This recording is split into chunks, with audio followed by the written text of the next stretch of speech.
we all have our own thoughts and ideas. اور کہ ہم آزاد پیدا ہوئے ہیں، اور ایک آزاد انسان جب پیدا ہوتا ہے تو اس کے اپنے آزادی خیالات اور اختیارات ہوتے ہیں. اس بندے کو اس حد تک اختیار ہے کہ وہ اپنے آئیڈیاز کی جو ہے نا پیش کر سکتا ہے. تو اب اس پوائنٹ کو آپ لے کے بلوچستان پہ کمپیئر کریں کہ آیا بلوچستان میں جتنے بھی لوگ ہیں جو بلوچ قوم ہے، وہ آیا ایک مہذب معاشرے میں ان کی وجود نہیں، یا ان کو انسان کے برابر سمجھا نہیں جاتا؟ اس حد تک بلوچستان میں پامالی ہو رہی ہے پچھلے 76 سالوں سے. اب اس کے بعد اس میں پوائنٹس 30 جو آرٹیکلز تھے، آرٹیکل 2 کے تحت the rights of universal declaration of human rights belongs to everyone no matter who are.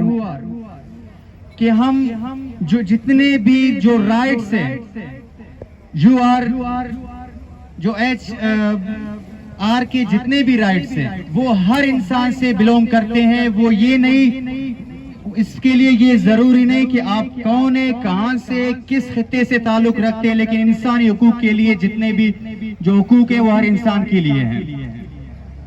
لیکن بدقسمتی سے یہ جو آرٹیکلز ہیں ان کو دیکھتے جائیں، ریاست پاکستان اور جو ہے نا ایک آقا اور غلام کے تحت جو تعلق ہے، ان کو اگر آپ کمپیئر کرتے جائیں کہ بلوچوں کی جو پچھلے فروری سے لے کے لگاتار یہ جو صدیوں سے چلتا ہوا معاملہ، لیکن یہاں کے لوگوں کے لیے یہ جو ہے نا معجزے کے حوالے سے یہاں پہ لوگ آتے رہتے ہیں اور یہاں پہ پروٹیسٹ، یہ تو آج روز کا معمول بن چکا ہے. We all have rights to live in freedom. ہر کسی کو، تیسرے آرٹیکل میں یہ کہتا ہے کہ ہر کسی کو یہ اختیار ہے کہ وہ اپنی آزادی کے تحت رہے. لیکن بلوچستان میں آپ کمپیئر کریں کہ انسانی حقوق کی کس حد تک پامالی ہوتی رہی ہے، کس حد تک لوگوں کو جبری طور پہ اٹھایا جاتا ہے، اور کس حد تک ان کو جو ہے نا مسخ کر کے، اور وہ جو جبری طور پہ اٹھاتے ہیں، جب ان کے ہاتھوں سے کوئی غلطی سے بھی نکل آ جائے تو پھر ان کے جسم پہ جو داغ و نشانات ہوتے ہیں وہ اسی بات کی ظاہر ہوتی ہے کہ کس حد تک انسانی حقوق کی جو پامالی ہو رہی ہے. اس کا مزید ایک آرٹیکل ہے، no one should be held as slave. کسی بھی ریاست کو یہ اختیار نہیں ہے کہ کسی خطے کے لوگوں کو غلام بنا کے رکھے یا پھر ان کو بزور ان کے اوپر حکومت کرے. یہ کسی بھی ریاست کو اس چیز کا کوئی حق نہیں. تو لیکن جب یہ آرٹیکلز وہاں پہ شائع ہوئے، اس کمیٹی میں جب یہ چیز بل پاس ہوا تو پاکستان میں بھی اس پہ سگنیچر بھی کیا تھا. پھر ہم اگر واضح طور پہ یہ پوچھنا چاہتے ہیں کہ بلوچ قوم پھر کیوں غلام، اگر سگنیچر کیا آپ نے.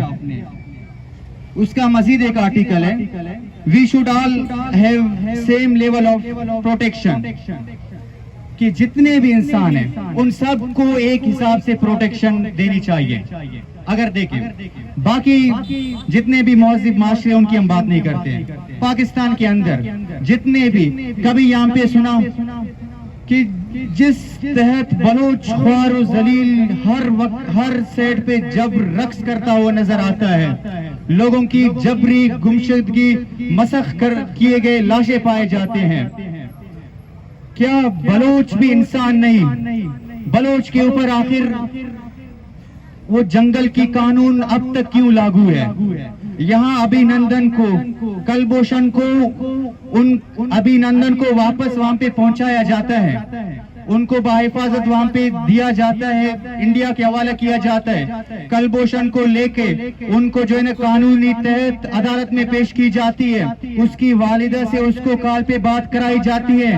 آخر پھر وہ تو انڈین ایجنٹس تھے، لیکن اگر آپ کہتے ہیں کہ بلوچستان پاکستان کا جو ہے نا صوبہ ہے تو بلوچ آیا اس اتنے جو ہے نا آپ کی جب کہ اور اس حد تک آپ کی جو ہے نا ظلم و ستم کے شکار ہو گئے کہ آپ جو ہے نا اپنے جس کو آپ دشمن سمجھتے ہیں ایجنٹ انڈیا، ان کو بحفاظت دیتے ہیں.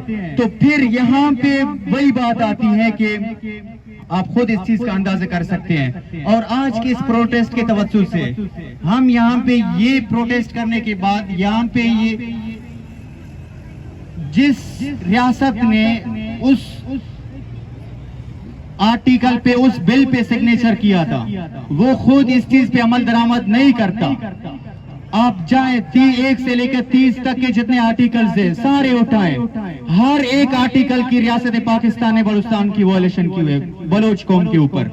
تو پھر ہم یہاں سے کس کی جو ہے نا کس سے انصاف کی طلب کریں, کس سے جو ہے نا انصاف مانگے. کہتے ہیں ایک جو ہے نا لیونس جو یہودی تھا تو بینک مینیجر کے پاس گیا تو بینک مینیجر نے اس کو یہودی سمجھ کے ٹریٹ کیا تھا. تو پھر آپ دیکھیں کہتے ہیں کہ ایک آپ بلوچستان کے اوپر یہ چیز وہ کریں. یہ بات لیونس نے کہی تھی کہ تفریق کی بنیاد شناخت ہے, لیکن بلوچستان پہ یہ چیز ذرا الٹ ہے کہ شناخت کی بنیاد پہ تفریق کی جاتی ہے لیکن تفریق کی بنیاد شناخت نہیں. لیکن اس لیے آپ کو پہلے بلوچ آپ کو جو ہے نا شناخت کیا جاتا ہے, آپ بلوچ ہے, پھر جب آپ جا کے آپ کی تفریق کی جاتی ہے پھر جا کے آپ سے ٹریٹ کیا جاتا ہے. آپ کی جو ہے نا بدقسمتی کی بات یہ ہے, باقی چھوڑے کم از کم آپ کی جو ہے نا علم کی حیثیت کی, آپ کو تعلیم سے آپ کی تعلیم کی جتنے بھی پیمائش ہے اس کو تعلیم کی کارکردگی سے آپ کو دیکھ کے بلوچ جو ہے نا آپ کو ڈیل کیا جاتا. بلوچ کی جو ہے نا لاشیں اس کی مسخ کر دی جاتی ہیں. اب اس کی ایک مزید article, nobody should be arrested but put into jail unless there is good reason due to so. کسی بھی قانون میں یہ کسی کو حق حاصل نہیں کہ کسی کو آپ بغیر وارنٹ کے گرفتار کریں اور اس کو بغیر ٹرائل کے آپ سلاخوں کے پیچھے رکھیں.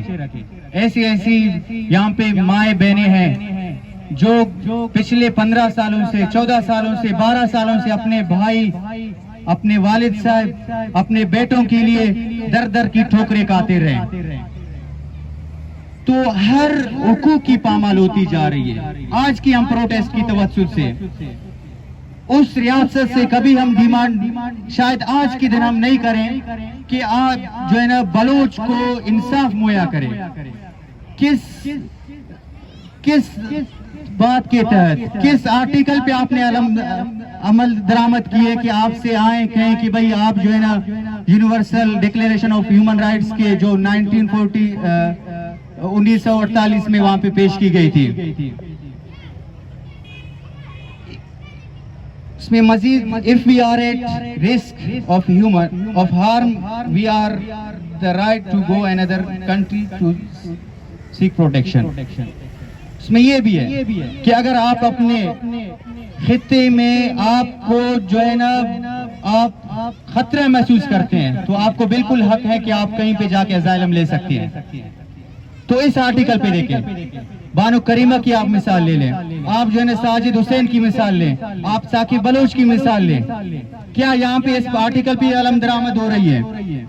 اور آخری آرٹیکل میں آپ کو بتا دوں جو آخری نہیں ہے لیکن میں ٹائم کی کمی کی جو ٹائم کی قلت ہے اس میں یہ ہے کہ کسی کو یہ حق حاصل نہیں کہ وہ بغیر پوچھے کسی کے گھر میں انفلوئنس کرے یا گھر کے معاملات میں یا فیملی کے کاموں میں مداخلت کرے. ذرا مثال ایف سی کی کہ پہاڑ کے اس جانب وہ سیلاب زدگان کے لیے فنڈنگ کر رہے ہیں اور لوگوں کو جو ہے نا میڈیا پہ اپنی ہمدردی دکھا رہے ہیں, لیکن پہاڑ کی اس جانب وہ لوگوں میں گھروں پہ گھس کے لوگوں کو وہاں سے بیٹوں کو اٹھا کے جبری طور پہ سلاخوں کے پیچھے بند کر دیا جاتا ہے اور وہاں پہ گھروں میں لوگوں کی جو ہے نا عزتیں پامال ہو رہی ہیں اور لوگوں کی وہاں پہ عورتوں کے ساتھ ریپ ہو رہی ہے. تو پھر اس کے بعد 2011 میں جب عالمی انٹرنیشنل اس چیز کی ضرورت محسوس کی گئی کہ لوگوں کو جو انفورس ڈسپیرنس کے تحت لوگوں کو جبری گمشدگی کا نشانہ بنایا جا رہا ہے. تو پھر اس کے بعد دوبارہ UN میں جنرل اسمبلی میں ایک بل پاس کی گئی انٹرنیشنل انفورس ڈسپیرنس کے تحت. تو پھر اس میں وہی کہانیاں، وہی چیزیں، وہی ریاست جا کے سگنیچر کرے اور رول وائلٹ کرتے رہے. سنگتا ارچی کی شمع دیمائے یک وعدے کی ارچی کی بوتگاں مانو کجا چیزا کی کہاں ادا کشا کہ بھئی مارا انصاف مویا بکنے اور وعدہ یکی کے استے غلام ہے اور یکی آقا نیامہ اچ بر انصافی معاہدہ نبوت تگے. احتجاج مزامت ٹیریٹریا کہتی لیکن ایک انصاف استے آقا سرا انصاف لوٹک یہ احتجاج اتنا نہیں. تو انو یہ چیزیں شما باید بزانا کہ کجام ادا تک کجام را پشکب تگا ہر ادا تک میں زال میں کے استے زالبور چچو روچا تک خوار و زلیلہ انو مطلب تاریخ چارک بھی ہر تو تاریخ آپ جتنے بھی تاریخ اٹھا کے پڑھے، آپ مشرقی مغربی پاکستان آج کرتے ہیں، آپ فرانس اور الجزائر کو دیکھیں، ہمیشہ غلام کا آقا سے کبھی بھی انصاف کو طلب نہیں ہوا ہے. اس وقت جب دونوں برابری کے تحت ہوئے تو اس کے بعد جا کے انصاف کی بات ہمیشہ ہوتی رہی ہے. تو آج کی پروٹیسٹ کی تحت سے ہم انٹرنیشنلی جتنے بھی ادارے ہیں کہ اس ریاست میں وہاں پہ جو ہے نا سگنیچر کی تھی جتنے بھی آرٹیکلز کی پامالی کر رہی ہیں تو اس کو جواب دہ کرے اور بلوچ کو اس کے حقوق کو مہیا کرے. بہت شکریہ.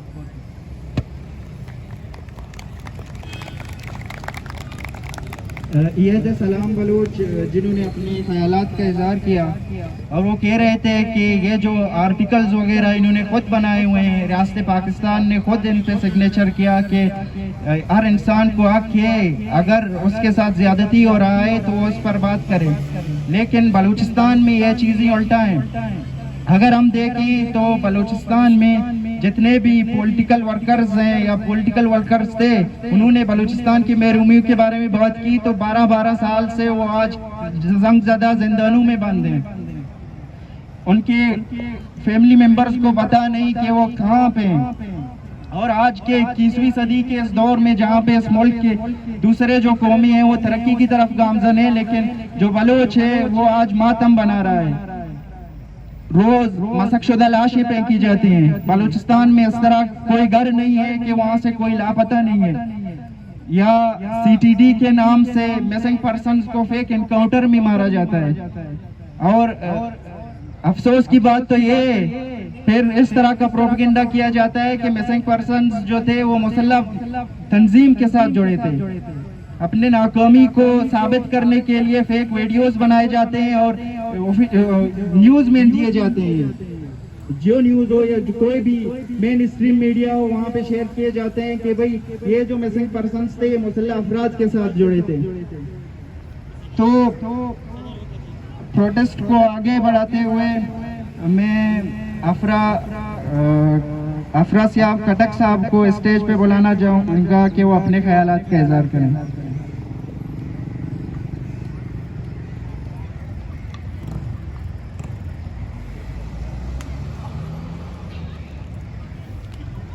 السلام علیکم. سب سے پہلے میں بلوچ یکجہتی کونسل کا شکریہ ادا کرنا چاہتا ہوں جنہوں نے آج مجھے اس احتجاج میں شرکت کا موقع دیا اور آپ کے ساتھ چند مختصر گزارشات میں کرنا چاہتا ہوں.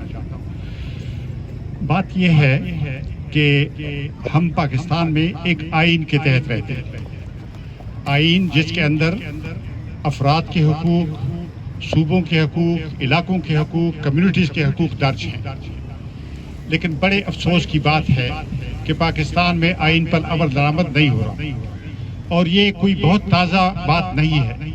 مجھے یاد ہے 1976 میں جب میں نیشنل عوامی پارٹی میں تھا نیپ، اور 1975 میں اس پارٹی پر پابندی لگی، تو اس وقت بلوچستان میں سب سے پہلا مسنگ پرسن جو تھا اسد اللہ مینگل اس کا نام تھا، سردار عطا اللہ مینگل کا بیٹا تھا.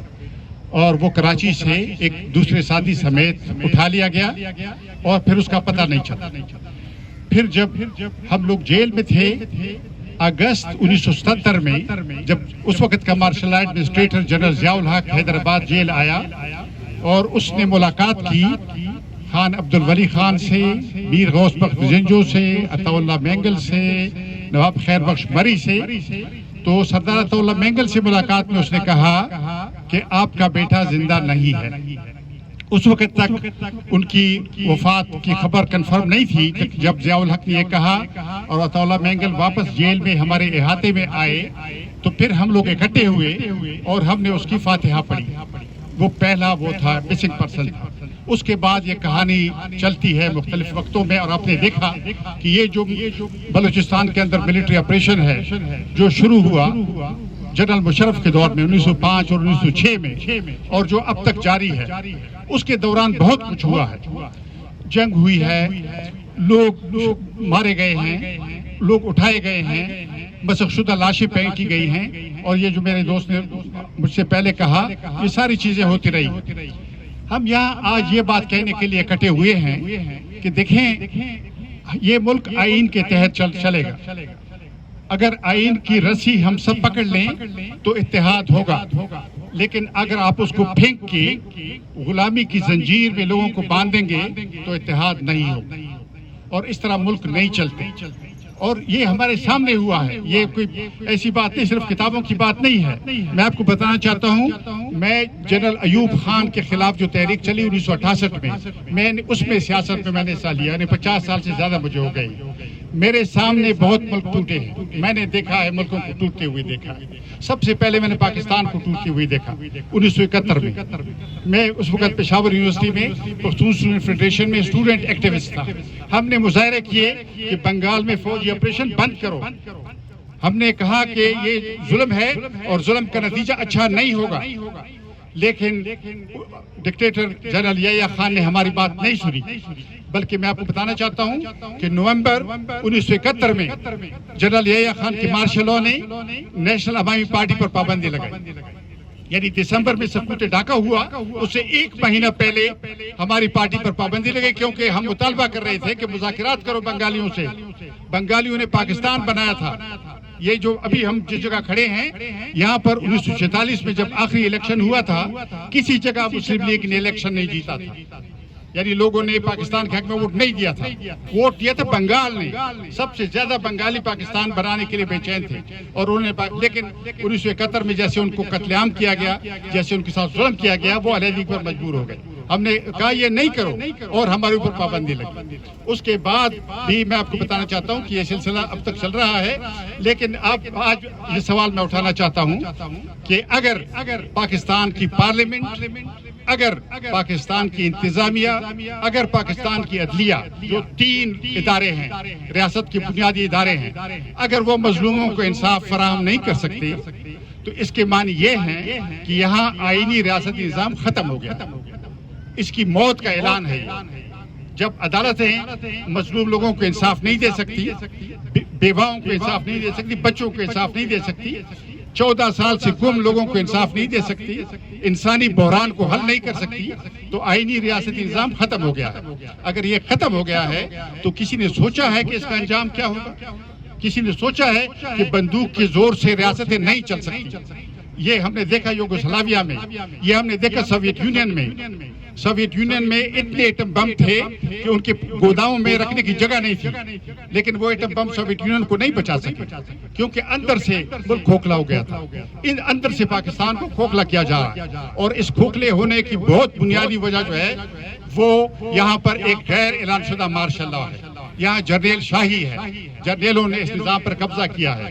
میں موجودہ حکومت سے پوچھنا چاہتا ہوں کہ اگر آج آپ اس قدر بے بس ہیں کہ آپ علی وزیر کو نہیں چھڑا سکتے، ایم این اے پاکستانی پارلیمنٹ کا ممبر علی وزیر 2 سال سے وہ کراچی جیل میں ہے، اس لیے کہ جرنیل اسے جیل کے اندر رکھنا چاہتے ہیں، تو کیا بنے گا اس ملک؟ اگر آپ پارلیمان کی عزت نہیں رکھ سکتے تو آپ آئین کی عزت نہیں رکھ سکتے تو آپ کا کام کیا ہے؟ آپ حکومتوں میں بیٹھے ہوئے ہیں۔ اسی طرح سے میں یہ بھی سوال پوچھنا چاہتا ہوں کہ اگر ہم آج اس کو کرمنلائز نہیں کر سکتے.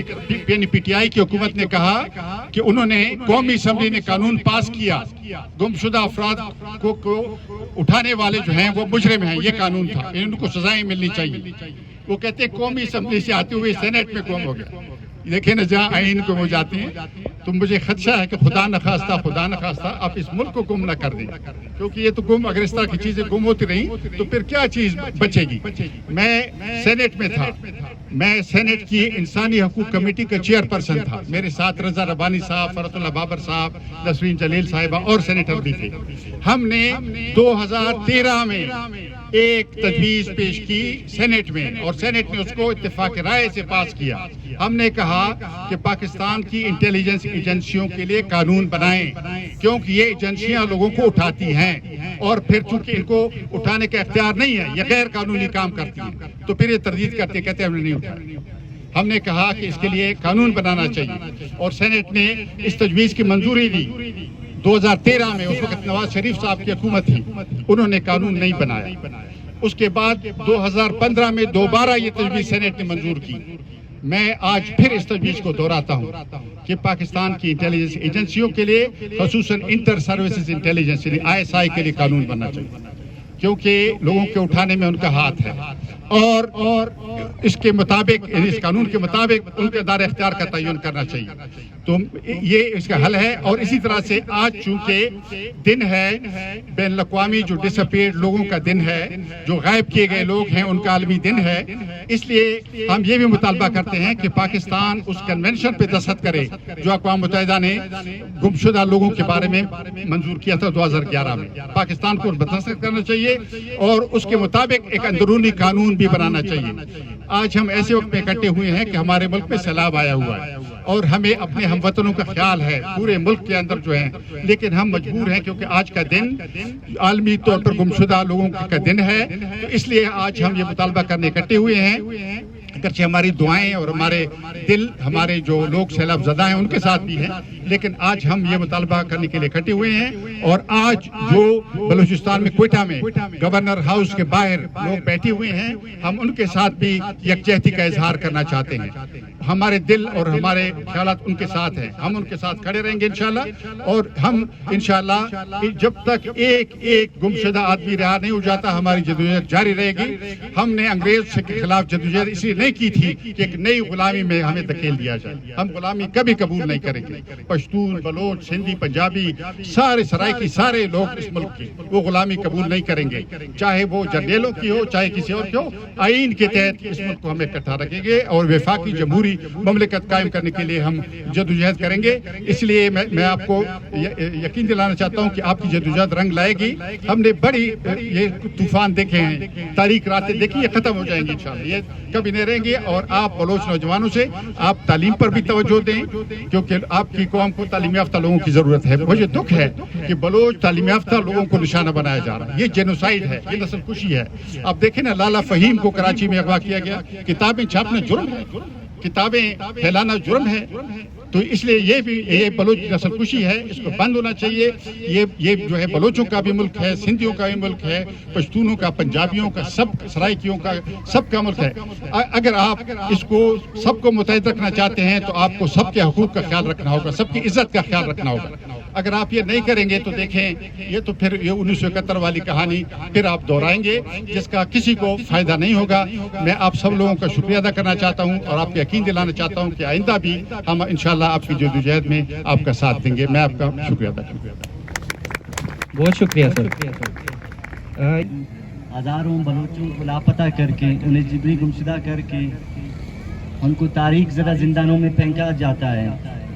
اسی طرح ایک 17 سالہ نوجوان فیروز بلوچ جو ایرڈ ایگریکلچر یونیورسٹی میں بی ایڈ ایجوکیشن کا سیکنڈ سیمسٹر کا اسٹوڈنٹ تھا, جو روزمرہ کے حساب سے اپنے ہاتھ میں قلم اور کتاب اٹھا کے لائبریری کی طرف جا رہا تھا.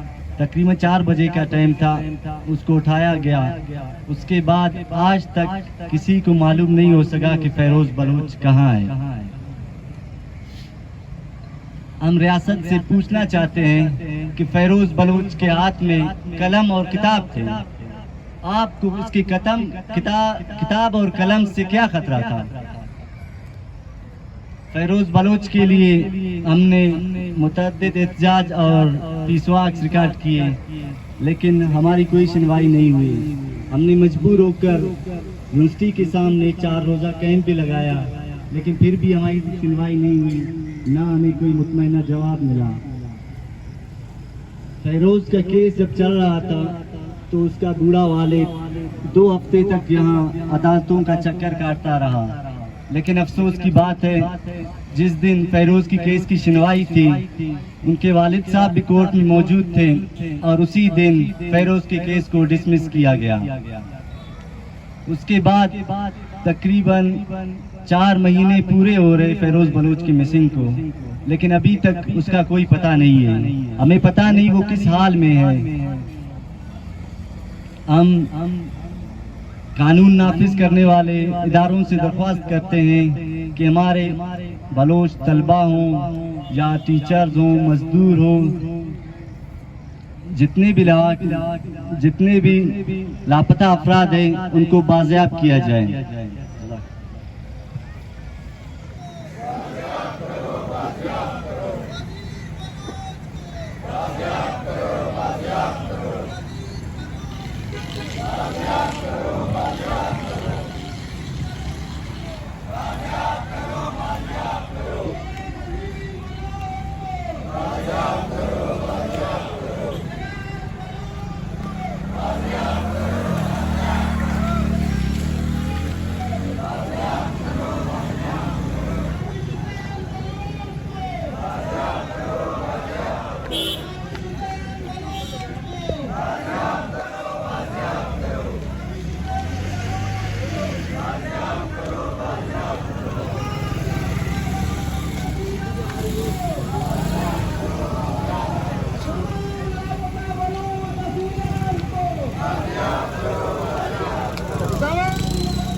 بس دور وہ سنت تک نا